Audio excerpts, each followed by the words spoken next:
Mastering prepositions of time. At, on, in. Hello language explorers. Today, we're diving into the exciting world of English prepositions, specifically prepositions of time. These little words, like at, on, and in, play a significant role in helping us express when something happens. So, let's unravel their mysteries together. In English, at, on, and in are common prepositions used to indicate time. They may be small, but they're mighty important. Their correct usage can make a world of difference in our communication. So let's delve into each one of them. We use at for precise times. This includes hours, minutes, and even specific parts of the day. Let's look at a few examples. I wake up at 7 a.m. every day. She goes to bed at midnight.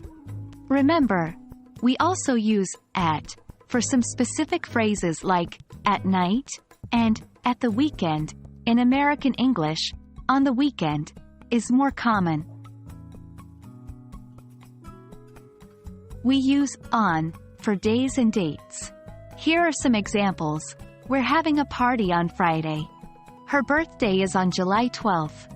And don't forget, we use on for some special days too, like on Christmas Day, on my birthday, or on New Year's Eve.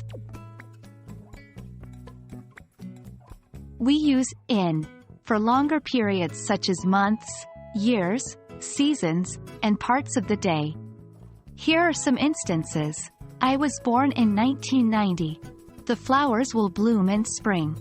He prefers to read in the morning. In is also used for future periods when we are talking about something that will happen after the present time and before the end of this future period, like in a week or in 2 days.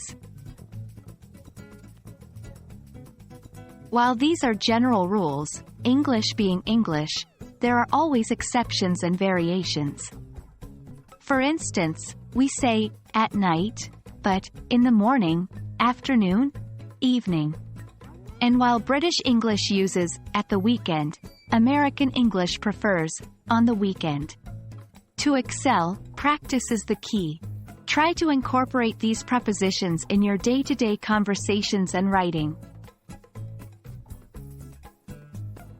So, that's your introduction to prepositions of time.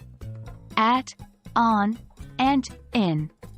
They might be tiny, but mastering them will make a huge difference to your English skills. Remember, it's all about understanding the pattern and then practicing it. Keep exploring, keep learning, and you'll keep mastering English, one preposition at a time. See you in our next lesson.